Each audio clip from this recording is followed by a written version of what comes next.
আসন্ন জাতীয় নির্বাচনের আগে ভারতীয় বংশোদ্ভূত ইসলামী বক্তা জাকির নায়েকের বাংলাদেশে আসা হচ্ছে না।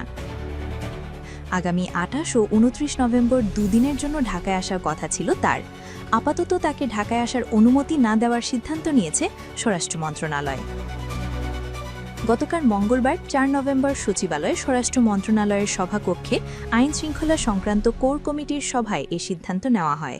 এতে সভাপতিত্ব করেন স্বরাষ্ট্র উপদেষ্টা লেফটেন্যান্ট জেনারেল অবসরপ্রাপ্ত মোহাম্মদ জাহাঙ্গীর আলম চৌধুরী। সভায় সিদ্ধান্ত হয়, জাতীয় নির্বাচনের পর ইসলামী স্কলার জাকির নায়েক ঢাকায় আসতে পারেন, তবে নির্বাচনের আগে নয়। জানা যায়, জাকির নায়েক বাংলাদেশে এলে অসংখ্য মানুষের সমাগম ঘটবে।